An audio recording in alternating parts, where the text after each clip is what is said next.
एक बार महात्मा बुद्ध किसी गांव में प्रवचन दे रहे थे। वे अपनी बात को समाप्त करते हुए बोले, मानव के दुख का कारण है स्वयं को किसी से बांधना। जहां भी मोह होता है, बंधन होता है, वहां दुख स्वयं ही उत्पन्न हो जाता है। अतः अपने बंधनों को जानें और उनसे बाहर निकलने का प्रयास करें। इसके बाद उन्होंने सभी लोगों को आशीर्वाद दिया और फिर अपने आश्रम को लौट गए। अगले दिन उनसे एक व्यक्ति मिलने आया। वह बुद्ध को दंडवत करता हुआ बोला, महात्मन, मैंने कल आपका उपदेश सुना। आपकी बातें मेरे हृदय में उतर गई हैं। मैंने अपने बंधनों को तोड़ दिया है, सारी मोह माया का त्याग कर दिया है। अब मैं आपकी शरण में आना चाहता हूं। उस व्यक्ति की बातें सुनकर बुद्ध मुस्कुराए और धीरे से बोले, मुझे विस्तार से बताओ वत्स, तुमने कौन कौन से बंधन तोड़े और किसका मोह त्याग दिया है? वह व्यक्ति बोला, मेरे घर पर मेरे बूढ़े माता पिता और पत्नी हैं। मेरा एक छोटा बच्चा भी है। मेरी पत्नी बहुत बीमार रहती है। उसके कष्ट देखकर मैं अक्सर सोचता रहता था कि वह मर जाए तो उसके कष्ट दूर हो जाएं। उसकी वजह से मैं बहुत दुखी रहता हूं। लेकिन कल जब मैंने आपका उपदेश सुना तो मेरी समझ में आ गया कि मेरे परिवार से मेरा बंधन ही मेरे दुखों का कारण है। अगर मैं इसके चक्कर में पड़ा रहूंगा तो कभी सत्य को नहीं जान सकूंगा। इसलिए मैं अपने घर को त्याग कर आपके पास आया हूं। बुद्ध ने पूछा, क्या तुम सचमुच सभी बंधनों से मुक्त हो गए हो? देख लो, कहीं कोई बंधन तुम्हारे पीछे रह तो नहीं गया? वह व्यक्ति बोला, नहीं प्रभु, मैं अपने जीवन की सारी चीजों को पीछे छोड़ आया हूं और अब आगे बढ़ना चाहता हूं। बुद्ध ने कहा, अगर ऐसी बात है तो फिर ठीक है। आज तुम यहीं आश्रम में रुको। कल मैं तुम्हें बताऊंगा कि तुम्हें क्या करना है। बुद्ध ने अपने एक शिष्य की ओर इशारा किया। शिष्य ने उसे आश्रम के अतिथि कक्ष में पहुंचा दिया। वह व्यक्ति उत्सुकतापूर्वक आश्रम की गतिविधियां देखता रहा। उन्हें देखकर वह बहुत प्रसन्न हुआ और अपने सौभाग्य पर इतराता रहा। अगले दिन बुद्ध ने उस व्यक्ति को एक कार्य सौंपते हुए कहा, तुम्हें पूर्व की दिशा में जाना है। वहां पर तुम्हें एक गांव मिलेगा। गांव के बाहर ही एक साधिका का घर है। वह तुम्हें कोई वस्तु देगी। उसे लेकर तुम्हें वापस मेरे पास आना है। वह व्यक्ति पूर्व दिशा की ओर चल पड़ा। गर्मी का मौसम था। कुछ ही देर में वह पसीने से तरबतर हो गया। उसे प्यास भी सताने लगी। वह सोचने लगा कि अगर इस समय मैं अपने घर पर होता तो इस तरह गर्मी में पसीना नहीं बहाना पड़ता।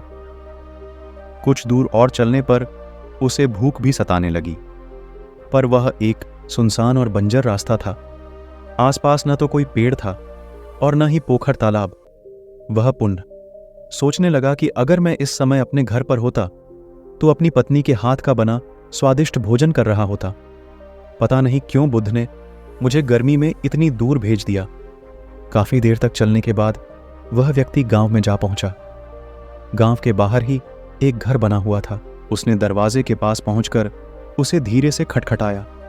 दरवाजे को एक साधिका ने खोला। उसके चेहरे पर एक अद्भुत तेज था। वह व्यक्ति उसे देखकर मंत्रमुग्ध हो गया। साधिका ने उसे अभिवादन करते हुए कहा, मैं जानती हूं कि आपको बुद्ध ने भेजा है।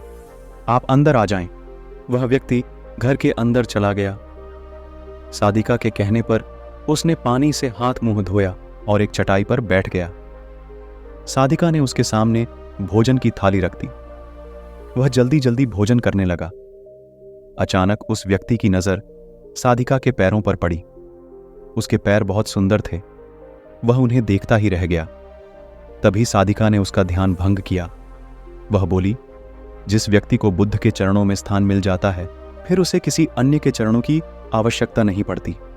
साधिका की बात सुनकर वह व्यक्ति लज्जित हो गया और नजरें नीची करके चुपचाप भोजन करने लगा। भोजन करने के बाद साधिका ने कहा, आप बहुत दूर से आए हैं, थक गए होंगे। यहीं चटाई पर लेट जाएं, मैं पंखा कर दूंगी। वह व्यक्ति बहुत थका हुआ था। वह चटाई पर लेट गया और अपनी आंखें बंद कर ली। साधिका उसे पंखा करने लगी, पर लेटने के बाद भी उस व्यक्ति को चैन नहीं आया।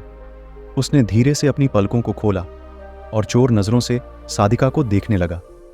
वह सोचने लगा, यह स्त्री कितनी सुंदर है। इसकी वाणी कितनी मोहक है। अगर यह मेरी पत्नी होती तो मेरा जीवन स्वर्ग बन जाता। साधिका इसके मन की बात समझ गई। वह बोली, शरीर में कुछ नहीं रखा है, यह केवल मांस, मज्जा और अस्थियों का जोड़ है। जो व्यक्ति इसके आकर्षण से मुक्त हो जाता है वही सत्य को प्राप्त कर पाता है। यह सुनकर वह व्यक्ति घबरा गया। वह चटाई से उठ बैठा और बोला, अब मुझे बुद्ध के पास जाना चाहिए। कृपया आप मुझे वह सामान दे दें जिसके लिए बुद्ध ने कहा था। साधिका ने मुस्कुराकर जवाब दिया, बुद्ध ने आपको जिस कार्य के लिए भेजा था वह पूर्ण हो चुका है। साधिका की यह बात उस व्यक्ति को समझ में नहीं आई। वह दरवाजे की ओर बढ़ चला। दरवाजे के पास पहुंचकर वह एक क्षण के लिए रुका और पलटकर बोला, क्या आप अंतर्यामी हैं? आपने मेरे मन की बातें कैसे समझ लीं? वह स्त्री मुस्कुराते हुए बोली, बुद्ध की कृपा से मैं मोह, माया से ऊपर उठ चुकी हूं, इसलिए भावनाओं से निर्लिप्त हूं और किसी के चेहरे को देखकर उसके मन में उठने वाले विचारों को समझ लेती हूं। उसकी बातें सुनकर वह व्यक्ति एक बार पुनः लज्जित हुआ और सोचने लगा कि जिस स्त्री ने सच्चे मन से मेरा सत्कार किया, मैं उसके बारे में क्या क्या सोचता रहा। उसके बाद वह बुद्ध के आश्रम की ओर लौट पड़ा।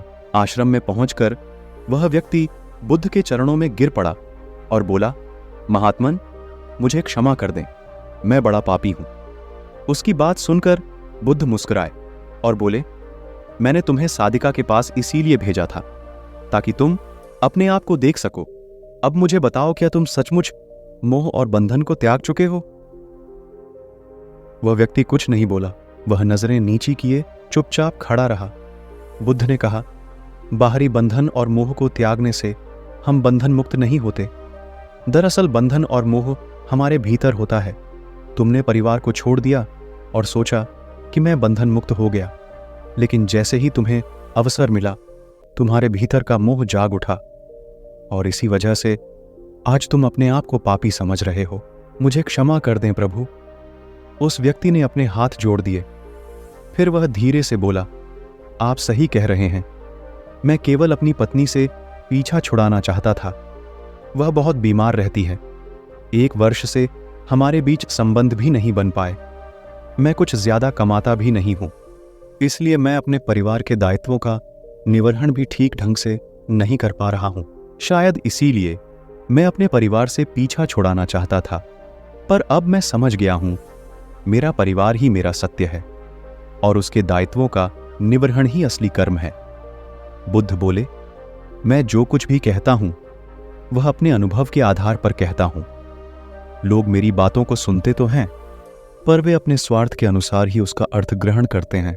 इसीलिए मोह, माया, कामना, इच्छा, वासना, क्रोध को लोग बाहर की ओर खोजते हैं, जबकि यह हमारे भीतर ही है। हम दूसरों को देखकर तरह तरह की कामना करने लगते हैं। कामना से इच्छा जन्म लेती है, इच्छा से वासना पैदा होती है और वासना की पूर्ति न होने पर क्रोध उत्पन्न होता है। यह सब एक दूसरे से जुड़े हुए हैं। क्रोध के लिए हम सदैव दूसरे को जिम्मेदार ठहराते हैं, जबकि क्रोध का स्रोत हमारे भीतर है। तुम चाहोगे तो क्रोध आएगा, तुम चाहोगे तो क्रोध नहीं आएगा। इसी तरह बंधन बाहर नहीं होते, हमारे मन में होते हैं।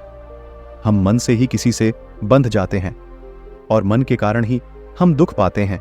लेकिन जो व्यक्ति इन बातों की गहराई तक पहुंच जाता है वह दुखों से हमेशा हमेशा के लिए मुक्त हो जाता है। दोस्तों, अगर आप गौतम बुद्ध की इस बात से सहमत हैं तो ऐसे ही और वीडियो देखने के लिए आप हमारे चैनल को सब्सक्राइब अवश्य करें।